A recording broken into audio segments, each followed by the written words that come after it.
And so this set in motion, though, a process for myself of saying, you know what, enough of being a victim of change. What's it mean to be a champion of change? I should be someone that can be a proactive participant in changing my own situation.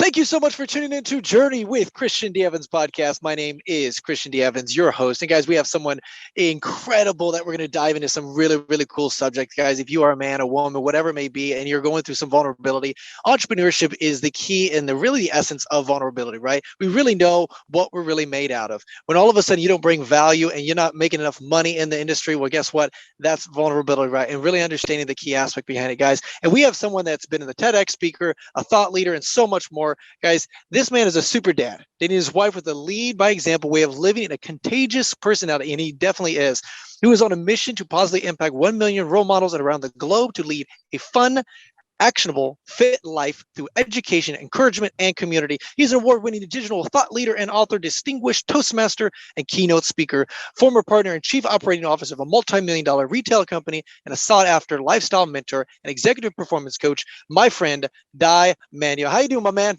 I'm doing great, Christian. It's so, I mean, it's just awesome to be here, but I'm jealous looking at your background right now. I'm like, oh, it's Vancouver, it's wet, and it's gray today, which is, on par of the weather here normally. So I'm looking at you and I'm like, damn, I want some of that sun right now. But other than that, I'm doing great, man.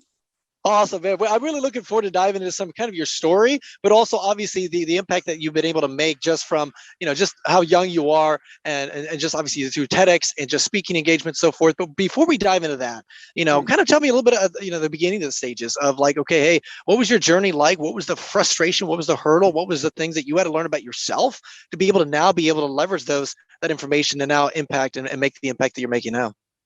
Well, thanks, Christian. Well, I appreciate that you open up a stage. Really, you provide a platform for these types of conversations to unfold, and I really appreciate that. I also appreciate the fact that you do it so conversational style. Like it's just there's no script in here, which I got to say is very different from the TEDx stage. It was my first time ever doing a talk that was scripted. I'm sort of that shoot from the hip kind of guy, talking about what's alive and real for me, and so I really resonate with just the way that you carry yourself. And I know if we were in person, we'd be sharing some high fives and having some fun. So I'm looking forward to when that day happens. But for right now, to give you some quick background, like any one of us, especially my journey into entrepreneurship was anything but a straight line, and it was sort of like happenstance, more so being in the right place at the right time, but not feeling like I was the right guy. And I think a lot of us can probably relate to that. We hear about the psychological terminology, that sort of idea of the imposter syndrome. I definitely live that. And I still, every once in a while, catch those little voices in my head beating me up. And when I look back to where did that stem from, and it's often we talk about our childhood, right? What happened when we were kids that made us feel this way, and this baggage that we carry through the century, or at least, that's what I'm aspiring to be, is 200 years old, just so putting on the record right now. So when I use the term centuries, it's like, yeah, hell yeah, I want to be around for centuries, right? But here's the thing, when I was a kid, I was morbidly obese. I was a really big kid, and it happened because I learned how to deal with my social anxiety, as well as my low self-opinion, and I was able to self-medicate. I mean, I think we can all relate to this. We have our own poisons, and for me, it was sugary foods, and actually playing a lot of video games or watching movies, like doing stuff that was very inactive but quick dopamine hits, whether I was putting it in my mouth or I was stimulating my eyeballs. But I did that for about 5 years, from the age 9 to 14, and we can imagine it doesn't take a genius to figure out.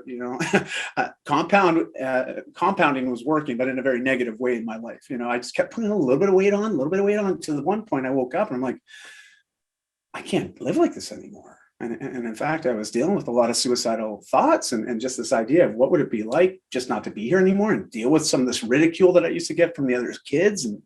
And I got to say,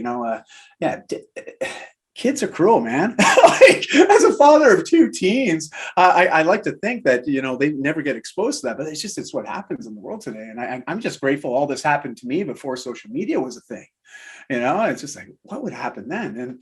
And so this set in motion, though, a process for myself of saying, you know what, enough of being a victim of change.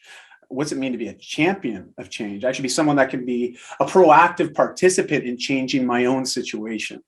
And I wouldn't have articulated it like that, Christian, at age 15, but, being able to look back on it 30 years ago, I can now understand sort of what was going on for me.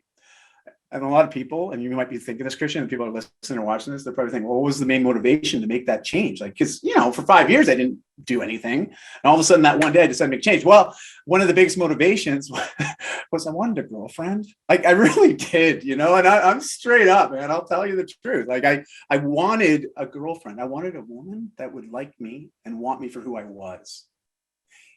But I believed I needed to change in order to attract that. And right or wrong of it, the way I look back on it now, I was hurting. I was hurting a lot, and I was looking for that affirmation that I was enough. And unfortunately, this seeking of affirmations was deeply ingrained in me at that age. And then I got into coaching and mentorship, and then eventually into retail, all underneath the fitness banner. And I've done lots of different things in the wellness industries. But for 17 years, I built and scaled to 8 figures a year, a retail operation, with a business partner, and greatly fulfilled from it. But yet I had moved from food to alcohol. Okay. And I won't deviate too much more. That's just sort of the summation. And then the last 6 years after exiting that last business has been a hell of a whirlwind. And I know we'll dive into lots of this stuff in our conversation today, but that's the 3-minute sort of preamble to say, listen, I may look like somebody that knows a lot about health and well-being, and sure, I've learned that, but I don't come from it naturally. And if that's not something that gives everybody confidence, I sure hope it does, because it's in every one of us the opportunity to make a change if we want to, and fortunately for me, I had some really cool mentors and coaches in my life that were willing to offer their hand when I asked for it. And knowing a bit about your story too, Christian, you know the power of mentorship, and I know it's one of your key themes and conversation points. Is like, why is it mentorship is popular? Why does it seem like it's declining?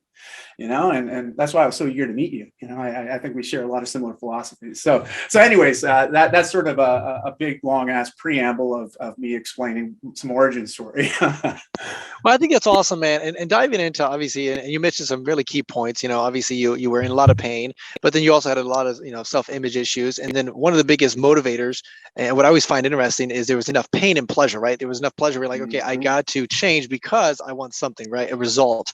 And now my question though is, where did that come from, you think? Because a lot of individuals, let's be honest, they go 60, 70, 80 years old, and they never get to that point that you did. And so where do you think that comes from? Well, to be honest, my parents were great role models professionally.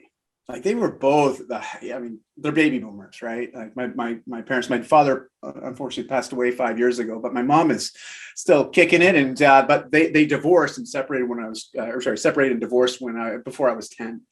And so I sort of grew up with this split household, but my mom was predominantly the main caregiver for us. But she was just a go-getter, and she was doing whatever she could to support my brother and I.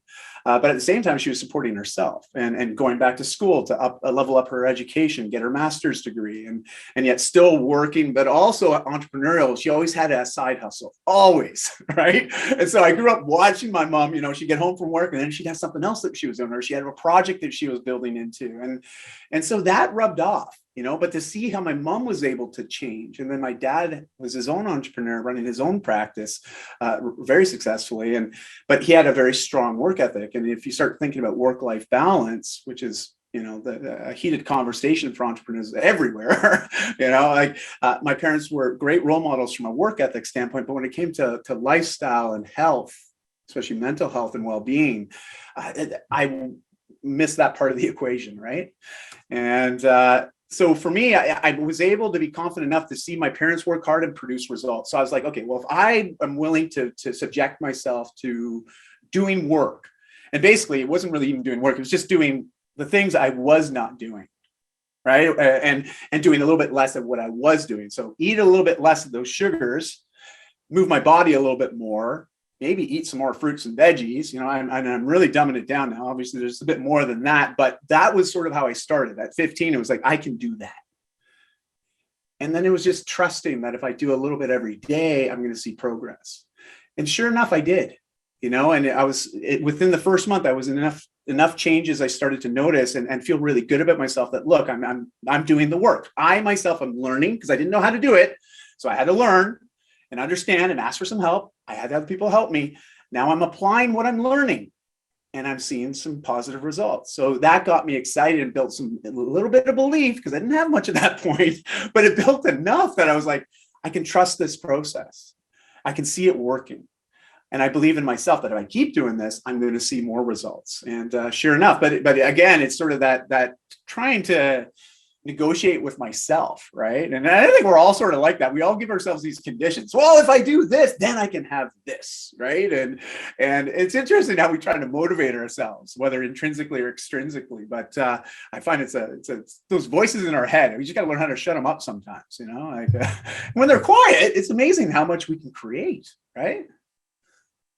Well, what I find interesting, and kind of let's dive into this, because definitely with anything, what I've discovered, whether it's building a business, whether it's relational, whether it's of course more health and wellness, there's like a massive explosion of growth of some sort, right? Whether you lose weight all of a sudden, but then there's a precipice. Now that may be 3 weeks into it, maybe 3 months, but your massive growth, and then there's a precipice. Now during that precipice, that's where I think the incremental changes are so important, because then whether it's 12 months later, it's that exponential growth. And you and I understand that because that's what you've experienced and so forth.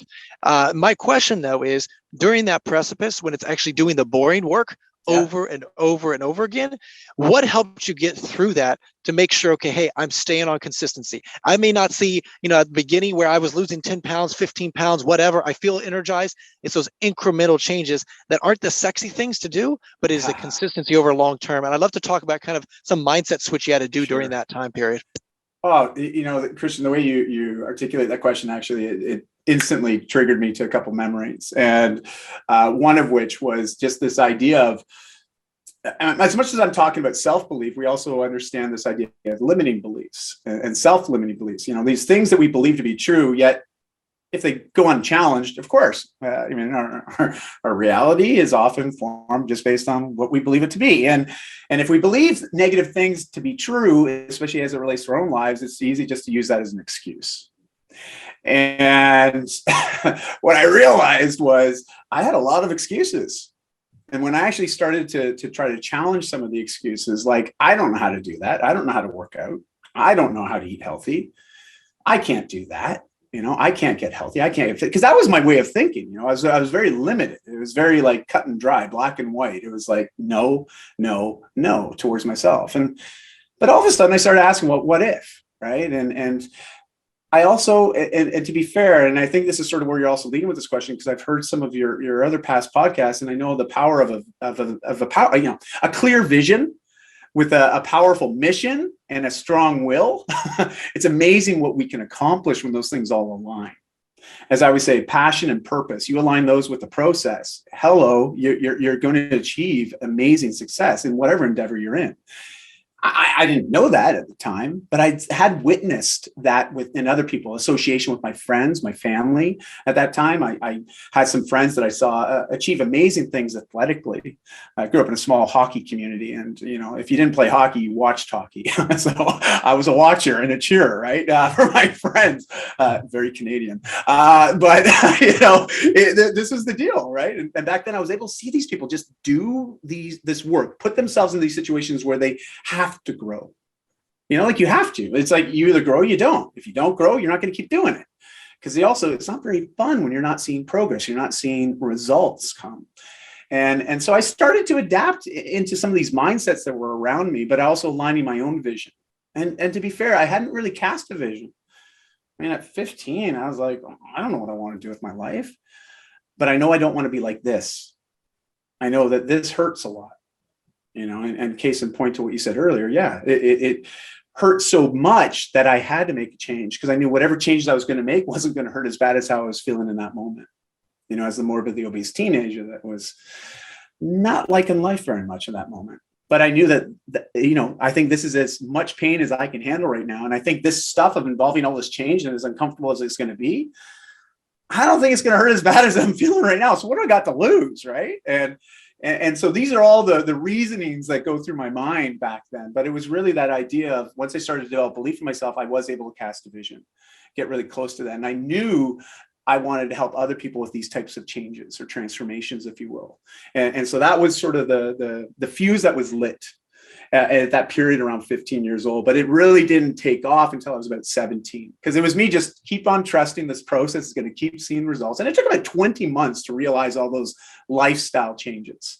20 months, and as a kid at the time that was 15, that was a long time, like up to that period. And remember back then, I'm totally dating myself. I'm 45 now. And so you can imagine back then it was like, you miss a TV show that week, you're good luck trying to get caught up on that. I mean, there's nowhere where you find that, right? So back then, like to go 20 months was a long time.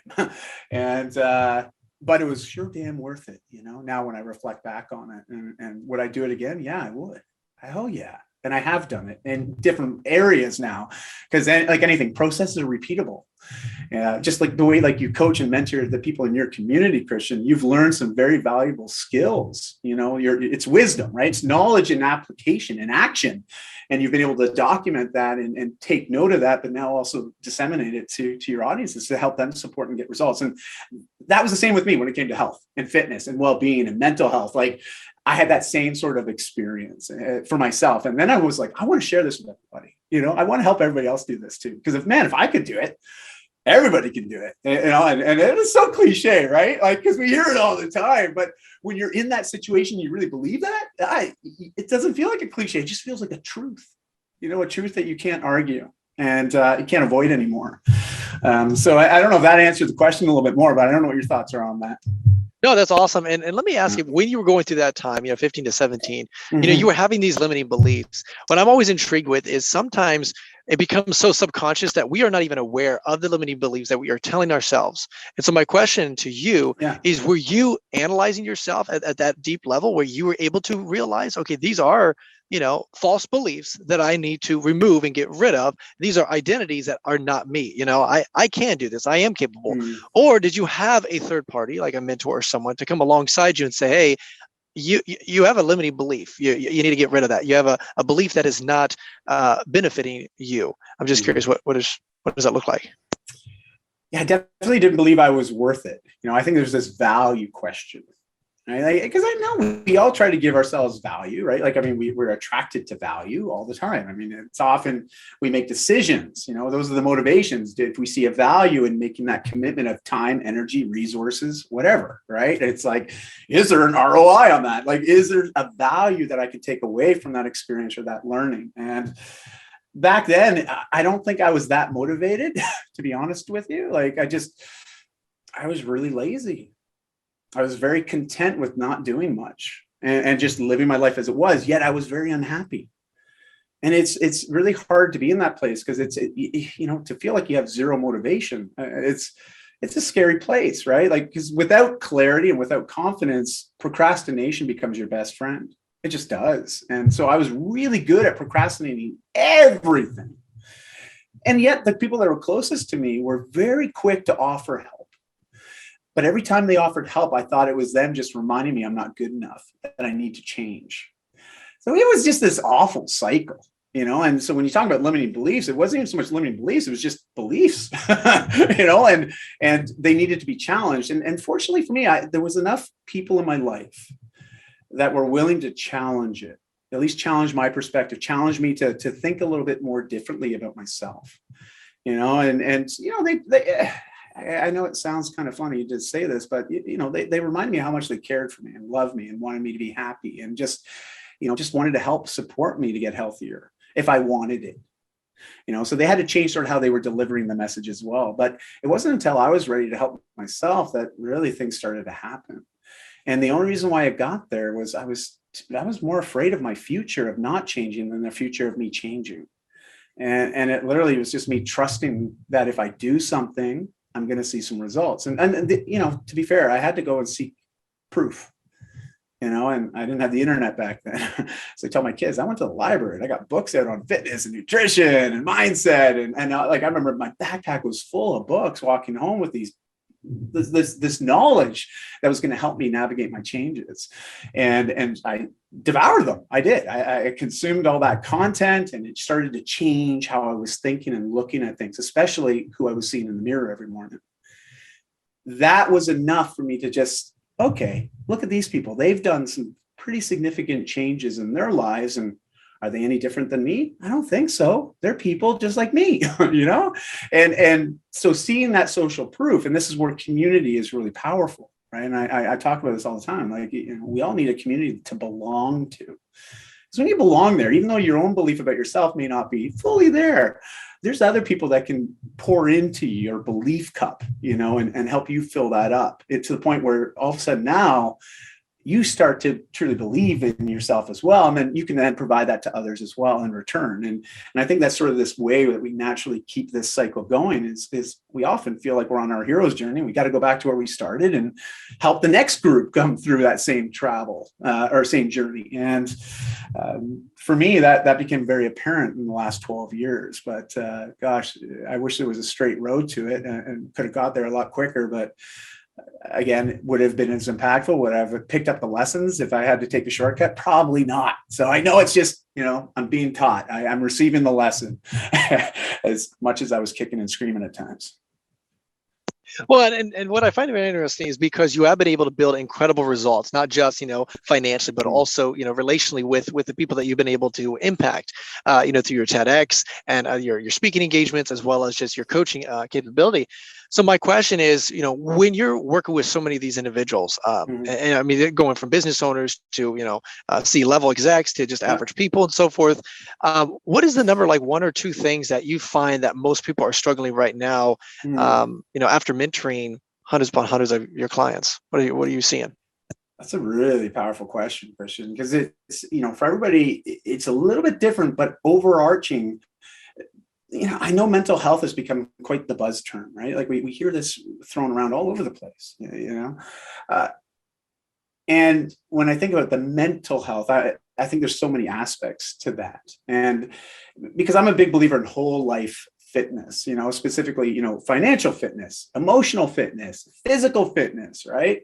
Like I look at fitness being a way to gauge progress, or to gauge what are we actively doing or putting in as far as energy goes into those other areas of our lives. And for me, when I start to analyze a lot of the conversations that I've been, I feel very grateful to have had, and people entrust me with this information. And I see a lot of people, most people, when it comes to creating space for self-care, time, like literally taking or making time for ourselves, to have time for ourselves to focus on our fitness in all areas of our life. And because the only way this happens is we create the space to actually give it the attention that it's due. Without the attention, or as Tony Robbins says, where the attention goes, our energy flows, right? And it's very true. So where are we spending most of our time in our day-to-day when it comes to our own lives, our health, our well-being, in all these different areas? And I find a lot of people just struggle with maintaining a commitment, or especially consistency and enough frequency to see the changes start to happen. And this can apply to making any nutritionary changes. So even just changing what we eat every day. I find a lot of them just don't eat enough. And it's really funny. Like a lot of people just think people are overweight and they must overeat. And a lot of the time they're not moving. They work in a very high stress work environment. So that stress increases a lot of hormones that, if they're not regulated well, we start to collect a little bit more fat tissue. We collect more fat, and we deal with more stress. And so because of this, the chronic stress element, it just makes everything else so much harder. So it's dealing with chronic stress and creating time to actually do the self part of self-care, all right? Those are the two things I see almost every single person challenged by. And I don't know if you can relate to that in the conversations that you have with your clients. I imagine chronic stress is a topic that comes up, because you can't help it as entrepreneurs. I think it's on the bottom line when we sign those contracts, right? It's like, I'm signing up for a life that's not going to be short on stress, and hey, but we do it smiling, and most of the time we're having a lot of fun doing it. But until we're not, right? So I'm curious when you're working with those, because obviously now that we know the hurdle, what are their limiting beliefs? What are the things that the reason why they don't, right? Hey, I don't have time. I've got all these other things that I need to do, right? What are those things that you have to overcome that probably most of our audience is working on? And I know one of my biggest pet peeves is like when people say I don't have enough time, that literally aggravates the crap out of me because we all have 24 hours. But I'd love to get your response regarding like, okay, how do you, really keep them accountable to their own limiting belief and call them out on that crap? And then obviously say, hey, do you really want to solve this issue? Let's get rid of that belief that's not serving you. Wow. Well, Christian, you can probably relate to this one too. And for those that are listening or watching, I'm expecting some nods when I say this, but it's that attitude of, well, if I can't do all of it, I ain't going to do any of it, and I see that the all or nothing attitude or perspective. I believe me, hello, I've worn that badge a long time in my life. Okay. So I am also a recovering person with that belief. And this idea that if I can't get to a gym 5 days a week, at least for an hour every day, forget it. I can't get fit, And so there's these limiting beliefs around fitness and what does it mean to be active, right? Like, and to be fair, a lot of these beliefs have been conditioned into us. Like I look at the fitness industry and it is still in its infancy. All right. It's a young industry. Super young. And it is a very confusing industry. I mean, you can't help it. Like I use in one of my presentations this example of a Time magazine cover from 30 years ago, which vilifies fat. You guys might remember back in the day, they used to say fat's bad, and that's when they started adding all these extra things to foods while they were removing the fat. So it was like no fat, low fat, right? This whole craze. And this is 30 years ago. They're talking about this Time magazine on the cover. Then, just this recently in the last decade, there's been new Time cover where they talk about butter is the new cure, right? And it's like, what the hell? Same publication, same conversation, two different sides to the equation. And it's like, what am I supposed to do as a consumer? Like you're reading these, what you believe to be trusted sources, and it's like everyone's saying different things. What do you believe? And it's hard. Okay. Like I work in the industry and I'm freaking confused, and so I think this is where people just need to take a step back and take their own ownership on their own health and be very, very skeptical. Not to the point of being jaded or super negative, but I want you to question things, that stoic nature, take the emotions out and just ask a lot of questions and challenge the sources. But I feel that, if you can empower yourself to at least start to learn and start to better understand your own situation and relationship with health, that is a beautiful place to start. And even just this answering one simple question, what does health or being healthy mean to you? Really simple question. Like if I ask you that, Christian, like what does that mean to you? What does it mean to be healthy? And what would you say to that? Yeah, I mean, really, me personally, I would just make sure that I would obviously have X amount of water that I'm consuming every single day, making sure that I'm working out probably 4 times a day, 4 times a week, about 30, 40 minutes. And, again, I don't have a lot of rules in my echelon of being healthy, but I make sure that the individual that fixes my meals and so forth, making sure that she's, having enough, greens and so forth, and have a little bit of, a little bit of alcohol and so forth. So again, it's not too many rules compared to obviously some that obviously have, hey, I want, 2% body fat and, I want a 6-pack and this and that. My rules are a little bit lower than that because I'm not into some sort of competition. But again, those are some of the things that I want to make sure that I'm staying healthy with and make sure long-term that it creates, lack of stress in my life, obviously a healthier kind of body, healthier mind, healthier soul, and so forth. Those are some of the things that I do to facilitate a stronger, healthy kind of lifestyle, if you will. I love it. No, but it's great. There's lots of habits which sound like to be more than habits. They sound like more like rituals. And I think that's sort of what we're all aspiring to. We get to a place where we feel like we don't even think about it anymore. It's just how we live. It's how we show up. And I know it takes a little bit of time to develop that. There's no set number, like 21 days to form a new habit. I mean, someone threw that out there. And even that's one of the things I had to challenge. When I was writing my book, I was trying to find out what is the true time it takes to form a new habit. there is so many numbers, like so many, and really it's very different, and it's very individual based. And but this idea of all or nothing, and this idea of like, if I can't do this much, then I'm not going to do any of it, because what's the point? I think that is a very challenging perspective, especially when it's aligned with health and health goals. Because this is the cool thing about health. It doesn't take very much to notice a positive shift in doing even the smallest action that's good for us, that makes us feel good from a healthy perspective. And what I mean by this is, I've never, ever, ever, ever had a client say to me, Dai, that lunch that you told me to eat today? That big green bowl of salad with all those veggies and that, cedar plank salmon on top. Well, Dai, it's 3:00 in the afternoon now. I'm really upset that I ate that today. I really regret this. No, it's like one of my clients, I'm following up. Hey, how was the run this morning? Oh, it was great. It was a little bit harder than normal, but it was great. Awesome. I've never had anybody say, you know what, I really regret going for my workout this morning. So when you really start to think about, there's certain things we never, ever, ever regret. That should be a clue, maybe I should do a little bit more of that. Like, oh, I drink. I've never had a client say, oh, I drink too much water. I was like, I think you need to drink more. No, I drink too much water. Hello, and so when we start to look at our own habits, the things we do every day, or the things that we aren't doing consistently, we're able to figure it out. We're all smart individuals. We are. It's just sometimes we like to turn the blind eye and ignore some of those areas until we can't ignore them anymore. I was diagnosed with an autoimmune disease. This is just about 10 years ago now. And I was hospitalized after a tough mutter. And here I was, I'm a healthy guy. I'm a fit guy. I gave up alcohol. I won't go into that story, but watch the TEDx talk. And I talk about my story, my challenges with alcohol and substance abuse, but made these shifts. So I'm 2 years into this positive shift, making all these healthy shifts and changes and feeling really good about it. And I go into tough mutter and I'm like, yeah, I got this team that we've rallied people to come do it together. I'm stoked. We do it. We complete it. That evening, I just start feeling off, like really off. Like my body is just overly fatigued and like things are shutting down.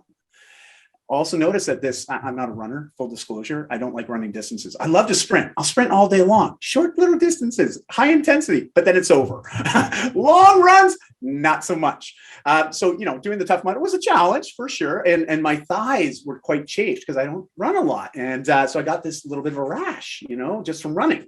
And obviously all the different weather conditions, we had snow on the course, we had sleet, we had cold water. It was awful. It is tough. Okay. And there I am at the end of the day, and things are starting to shut down. And I got this infection in my leg where this chafing was happening.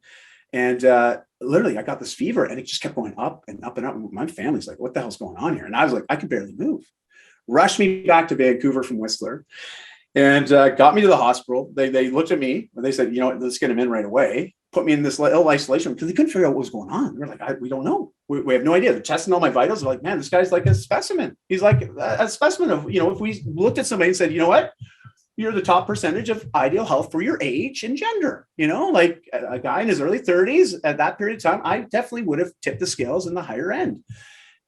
So they were all like, I don't know. The one doctor in St. Paul's is a student hospital. All right. So they come around, they bring this little team. There was this pod of like 7 students with the doctor, right? The hematologist. And like, well, Dai, you're a bit of an enigma, and back then, and I'm like, I don't even remember if I knew what enigma was, and he's saying this to all these students, and they're all sort of, enigma, and it was his polite way of saying, I have no idea what's wrong with you, but hey, we'll keep trying to figure it out. Long and short of this, after a few bone marrow biopsies, 3 of them actually, if you've ever had one of those, I don't wish it upon anyone. It's awful. It's brought me closer to understanding what my wife must have gone through when she gave birth to both of our daughters. Now, of course, all the women out there, I'm not equating the two, but it hurt like hell. And they stick this big needle in your hip bone and they have to withdraw marrow from the bone. Then they analyzed. And what they found was that my bone marrow, which is responsible for a lot of our immune function, it produces neutrophils really well. And that's what neutralizes bacteria, or for all of us the last 2 years, viruses. And I have 0 of that. My body kills it off. So my hematologist at the start of the pandemic is like, Dai, you should just live in a bubble for the next few years. It'll all be good. It'll be good. I'm like, I'm not going to live in a bubble. Can you imagine me as a bubble boy? I mean, it'd be very different, Christian, if I was talking to you from a bubble, like maybe it might be more clickbait worthy, but I don't know. Anyways, I'm thinking about the branding, right? The marketing aspect. Whoa, that could work. But long and as I said already, the short version of this, I'll get to the point, is I was diagnosed with this autoimmune disease. But it was an eye-opening event for me from the standpoint where I just realized that, oh my goodness, because back then I was knee deep in CrossFit as well. I was all about, almost every day crushing myself, because that's what you do. It's CrossFit. We go hard and we kill ourselves, and then we give ourselves high fives as we pick each other up off the floor after. It was this sort of culture that was brought up in the early days of CrossFit. And I realized that this high intensity training, without the focus on managing my stress, especially the internal stress in my body, got me to a point where everything was shutting down. Like literally everything. Like it was awful. It was the craziest little period there. And it was really scary because we didn't know what was wrong with me until they finally came back with that diagnosis about 9 months later. So during those 9 months, it was just weird, right? I was actually honestly very afraid for my life because we didn't know. They already told me, if you get any fever at all, you have to come to the emerge right away. We have to put you in an isolation ward because your body could just fail. And I'm like, what the hell? And so it was an opportunity to make some shifts again. I did. I changed how I train. I changed how I recover. And I did put a lot of focus on stress management because that's what I needed to do to keep my immune system in a healthier place. So I really changed my focus from really hard ass training to more so, hey, work on all the other stuff. So when I do show up to train, I'm thriving, but I also recover quickly after the fact that my immune system isn't compromised as such. Anyway, so that's a 5-minute story, which I forget the question you asked that got us started on that. But I brought it up because I don't care what your excuse is. I don't care what health conditions you have. There's always a way to focus on the things that you can do. Don't worry about the things that you can't. Because there always is something that you can do. Always, always, always, always. Such a powerful story. And I really appreciate you kind of diving into that. Because, what I want to emphasize a little bit is, obviously we understand the power of facilitating kind of a balance in your life, right? And obviously we don't want to dive into that, but obviously being able to say, hey, you know what, see that story. And then I know in your TEDx, we mentioned this a little bit before we got on this podcast, is the vulnerability.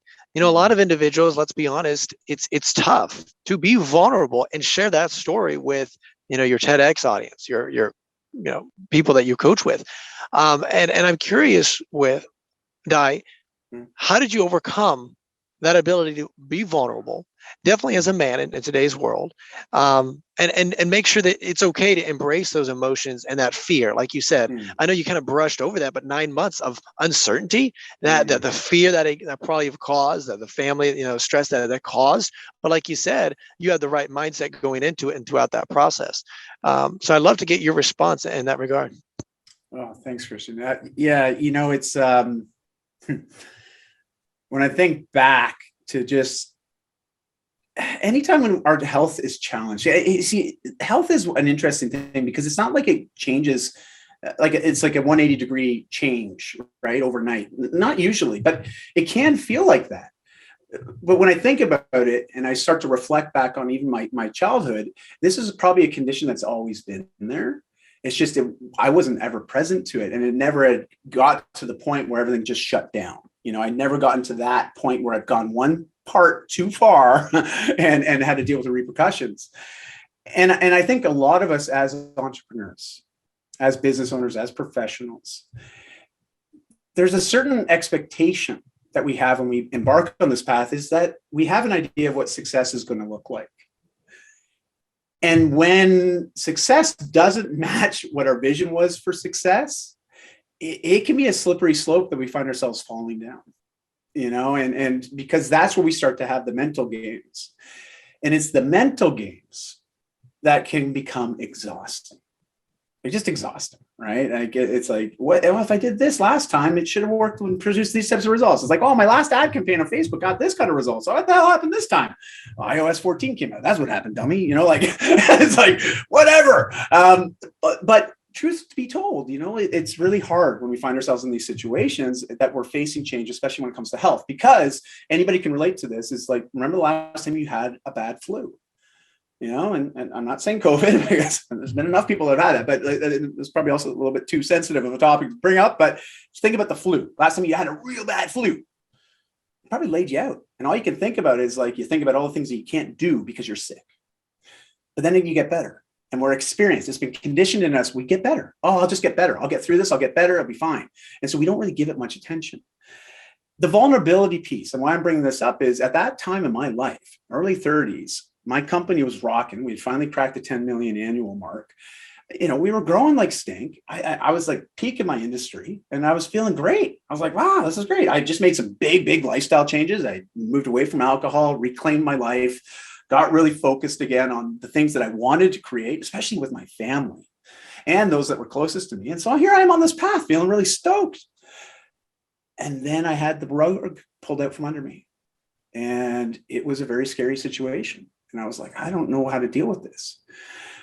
I had learned how to be vulnerable with my wife and a few close select people. And when I say vulnerability, a lot of us think as vulnerability as being a weakness. I mean, I'm just being honest. Like, that's how I always thought of it. I'm like, men don't cry, don't ask for help. Oh, ask for directions. I remember us going on the road trip with my dad across the United States. And he took us all the way to California and then Smith Rocks, Oregon. Anyways, all over the place. We were living in Ontario at the time. My dad never asked for directions, like ever. He would not do that. He'd be like the last guy. And this is like pre-GPS days, right? So you can just imagine. But this is ingrained in me. It's like, no, we don't ask that. We'll just grunt it out and figure it out. Deal with the wrath of my mom later. And but these little lessons that we learn, and vulnerability was often portrayed as a weakness in my life. And when I started to open up this conversation with others, it seems like, especially with other men, that identify as men, I want to be very specific on this. I'm a man who identifies as a man, and I just want to be clear on that. So this may not be the same perspective everybody shares, but from the conversations I've had with other men, it's very common. We have this real negative relationship with the term vulnerability. And so what I want to invite people to think about and how to shift their perspective on this is think about vulnerability as a skill, like any other skill. Learning, I'm someone that deals with social anxiety. I do. I get extremely nervous. My palms sweat. My heart goes up about 30, 40 beats per minute when I have to speak in front of a group. But there's an impact I want to make. There's a message I want to share.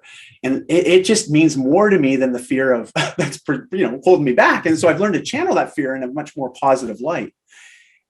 But vulnerability has allowed me to do that, because as soon as I started opening up about what I was working through, inviting others to potentially share other types of conversations that went below the surface, really looked at some of our motivations or those limiting beliefs that we talked about at the beginning of this conversation today. It's like when we start to acknowledge those and say them out, especially to somebody else, then we open up the opportunity to have a conversation about that. And what I've been very fortunate to experience is when I've been around certain men that I really trust, and because this isn't something that you just decide to, I'm going to wake up today, I'm going to be absolutely vulnerable. It's sort of like, I was thinking about that Jim Carrey movie. What was the one where he decides to say yes to everything, right? Like, it's, as Brene Brown says, vulnerability isn't meant for shock or awe. And it's something that people earn, that not everybody deserves our vulnerability. And so we do want to be selective on how we're being vulnerable. Based on the Academy Awards last night, there's some conversations we could have about that. I won't go into the details, but talk about vulnerability. He was pretty vulnerable after the fact, but also a bit sheepish, and I've seen my men's groups just explode with conversations last night and today. For those that aren't aware, Will Smith did something that was very different than any other Academy Award ever. And he slapped Chris Rock, the host of the show. And, but fair enough. There's some people that believe that's okay. There's some people that don't believe it's okay, but respect him for it anyways. And this is really tough conversation to have, but it requires a certain level of vulnerability to be able to talk about it without the emotions taking over, right? It's really easy to get super heated. And it's often because, and I'll tell you this from my space, every time I was vulnerable, I'd get fear response happening. And as soon as that fear response would crack in, I now feel like I'm on the defense. And the challenge with that is it's hard to be authentic and transparent with people and being open with them, especially about sensitive subject matter that's true to us when we're coming from a place of fear, an anxious feeling, because it doesn't matter how you try to communicate that or ask for help, it's not going to come across the way that you probably intended it to. And it's only because you haven't developed the skill of being vulnerable. Because when we're vulnerable, it creates opportunity for deeper connection, understanding, as well as the ability for people to really help us, and I always say, it's one of those things you just have to find a space where you can practice being vulnerable safely. It's made me a better leader to my teams as a business owner. It's also helped me be a better father, better brother, better husband, it's helped me in every area of my life. And I can't speak more highly of it. But I know there's a lot of people out there like, ooh, I don't know. They sort of step back from this, and I get it. And I'm only going to ask you, why do you have that, conditioned response to this subject matter, to this conversation? And I just invite you, and I'm not the one that coined this, but I want you to lean into it. You don't have to step into it, just lean into it. Maybe explore what this could mean to you if you adopted a bit more of this ability to be vulnerable when appropriate. Because I truly believe that it can empower you to make some big changes, but also deeper connections and more fulfillment in your life. Well, definitely. And see, that's one of the things I want to kind of dive into a little bit further as well. So, we all have heard, okay, well, I need to work out, right? And the reason why I need to work out is because, well, it's beneficial for my health and so forth, whatever. But I also want to do this with the vulnerability, right? We've heard the benefits of vulnerability, but also I want to kind of share a little bit, kind of reverse engineer and say, what are the right expectations should we expect for being vulnerable? And what I mean by that is, I have personally experienced, and I think you have probably as well, you being vulnerable, you're being very authentic, but then all of a sudden, that individual, they're not ready for it, right? And maybe you get a hurt. And I think there needs to be the right expectation saying, yes, you can be hurt. You can feel abrasive. You can feel, sharing your stories, but also having the right expectation. There's going to be haters out there, and having that right expectation and saying that's going to be normal, and that's, embrace that, and that's okay. But because you're true to yourself and you know who you are, you're not afraid to like you said, lean into yourself and truly, embrace yourself fully. But like having the right expectation, I'd like to just kind of get your thoughts on it, and maybe some things that you had to work through and say, wow, there's some really big haters from sharing, your TEDx talk and so forth, and the things that you struggle with. Well, thanks, Christian. It's gosh, I'm just trying to think what's the best place to begin on this one, and I want to be as brief as I can. It's being vulnerable. Not everybody deserves vulnerability. Like vulnerability, I think obviously there could be different levels of interpretation when it comes to this term. But for me, it's just being open and transparent, but actually communicating how I truly feel about something. But trying to do it in a way not to offend, piss off, to challenge someone in a negative way, right? A very masculine way, if we want to use some of that language, using that sort of domination or because I'm a guy that's 6'1", I'm like 210 pounds. I know I'm intimidating for people. I know that. And so there's also a reason why I've adopted a much more gregarious attitude. And I am, as someone that's naturally introverted, I work as an extrovert, but I've realized by doing this, it brings people in, and also it's very quickly at bringing down the tension or that perception of who people might think I am. But this happens all the time with all of us. Like, we think about how many thoughts our minds has in a given day, and there's different stats around this, but they seem to agree it's anywhere between 60 and 80,000 thoughts a day go through our minds. I mean, that's ridiculous. That's more than the seconds we have in a day, right? Like, that's a lot. Like, that's pretty crazy. And yet, how can we sift through all that information? Well, we learn to categorize things very quickly, and that's involved with judgment. So we're conditioned to judge things. We just are. It's how we categorize. It's how we sift through all this information every given day. But when it comes to other human beings, having the mindfulness or the awareness that we are quick to judge. And sometimes that judgment creates biases, whether aware of them or not. There's a term called unconditional biases, right? Or this idea that maybe we're subconsciously biased to certain things or people even. Recognizing that that's in us and challenging that to at least create the awareness so maybe we can change the response to that kind of stimulus is a great place to begin. as you were saying, the reverse engineering aspect of being vulnerable. Well, like I said, you don't need to be vulnerable with everybody. You don't have to be vulnerable about all things, because not everybody deserves that. And to be fair, if you're being vulnerable from a place of ego first, meaning, hey, look at me, I'm being vulnerable so you can see me and give me the accolades, that is the wrong motivation to be vulnerable, and you're missing the point entirely. But if you're being vulnerable from a way of either helping others, creating more empathy and connection and understanding, and furthering the opportunity to have a conversation where we all are enlightened and brought to a different level of agreement, boom, that is a healthy way to use that skill of being vulnerable. And here's the best part, and I'll sort of end on this, is when one person is vulnerable, it gives permission to others to respond accordingly. I see this at our men's group. I remember, so we started doing these men's group in person before the pandemic. This is a number of years ago, just over 3 years ago. And it was great because I started this when we were living in Bali, and we would often get upwards of 20, 25 men showing up to have dinner together on a Monday night, and all different walks of life. All right. I remember this one night in particular, we had a guy that was 18, he was newly 19. And then we had another guy at the other end of the table that was in his early 70s. And we had everything in between. So you can think about this. This is multiple generations, but also we had 7 different countries represented around that table. That's the cool thing about living in Southeast Asia, is it's a hotbed for all sorts of digital nomads and people coming from all over the place.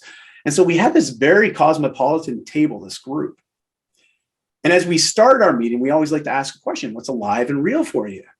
We want to start from that place, because it's an easy place to start to share about what's going on with us right now.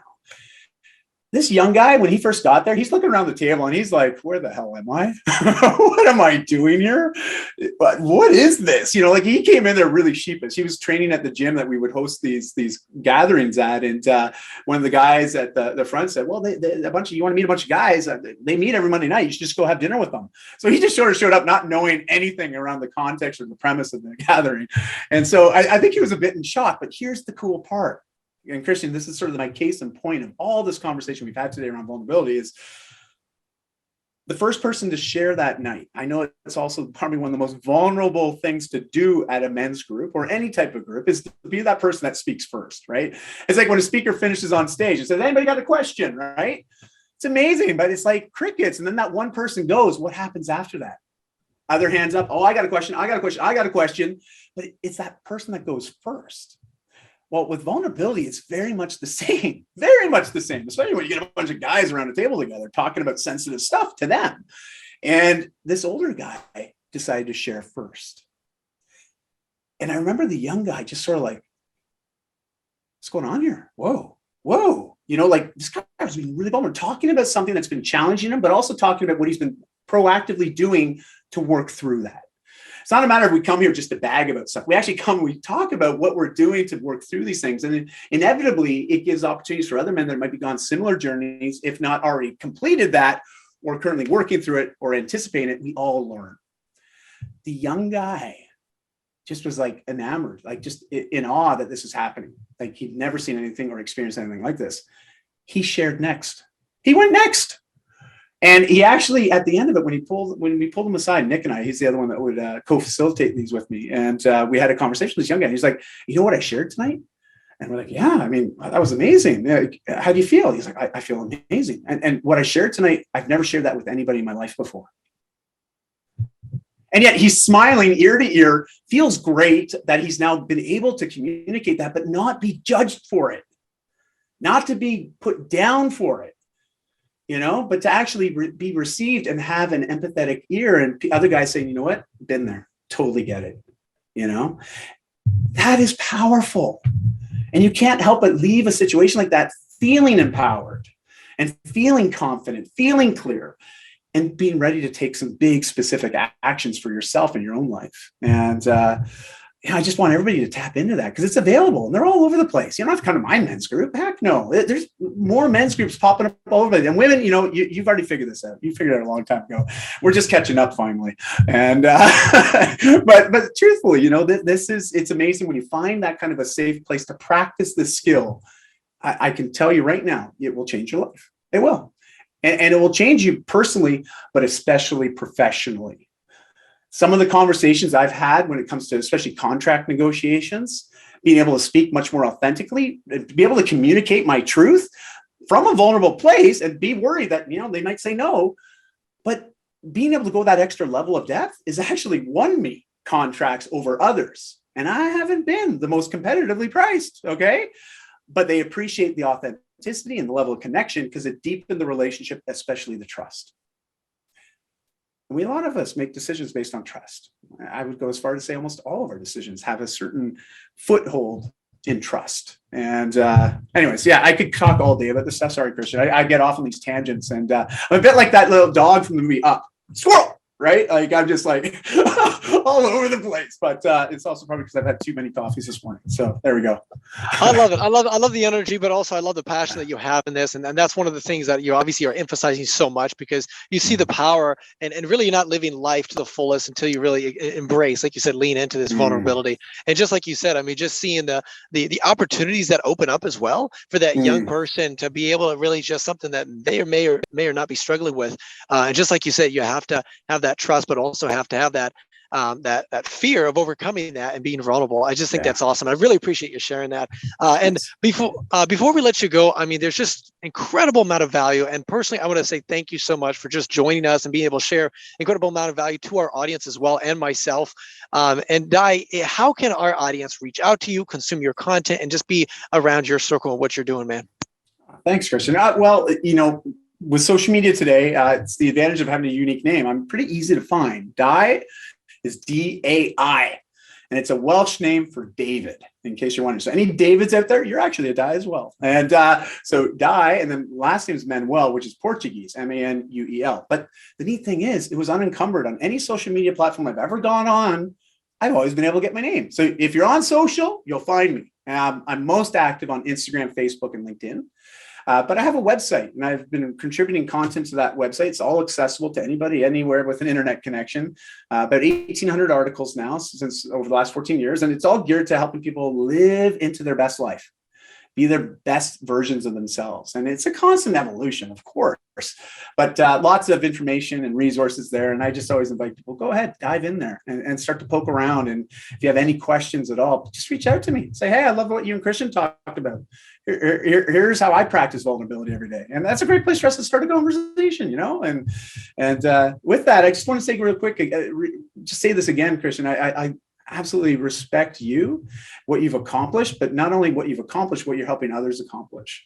And I think that is, when you think about living a life that's in alignment with following your bliss, as Joseph Campbell used to say. And, he's all about, choosing to follow a path that allows us to maximize happiness, joy, but especially fulfillment in our lives.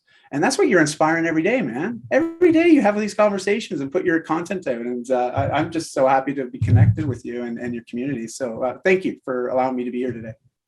Awesome. Yeah, and I really appreciate that. Thank you so much. But also, guys, in the links below, the description below, you'll actually be able to receive all those links there. Make sure you communicate and make sure you reach out to Dai and just follow some of his content, just incredible value that he's bringing for his community. And really just reach out if you want more of a closer relationship as well. I would highly recommend it, because he's able to really, if you're struggling with that and you need to kind of facilitate kind of a growth pattern and keep, have someone keep you accountable, he's the man, guys. And before we let you go, Dai, is there any last words that you'd like to share with our audience? You know what? I'm just going to riff on Buddha. That's it. Because he knows quite a bit of stuff. At least I get that. Let's just go on the limb and say Buddha knew a lot of things. Okay. And one thing that he said 2,600 years ago was that nothing stays as it is. Everything is in a constant state of change. So if you accept that as an absolute truth, that nothing stays as it is, you can start to be much more present in the moment. Really. And I know he also said, this too shall pass, right? And we often think when we hear that term, it's like, oh, it doesn't matter how hard it is right now. I'll get through this. It's going to be okay. But this is the cool part about it, is you can actually look at that from a different perspective. And when he says this too shall pass, he's not just talking about the hard stuff in life. He's also talking about all the great stuff that we have in life. Those great moments that you have, those birthdays, that first word with your child, that first step that they take, the first time you do your first 7-figure deal, boom, like powerful moments, but those too will pass. So appreciate them while they're happening, because that's your life. And that's everything that we have is right now. And so that's it. That's all I'm going to leave you with right now. But I'm looking forward to connecting and having a conversation with anyone and everyone that's wanting. The men's groups are absolutely free to come to. Just message me and I'll send you the link and you can come check it out. We have 4 different time zones, 4 different groups to meet every Monday. So if you're a guy, and I'm sorry, ladies, but if you know any men, you can send them our way. But you know, that invitation's there.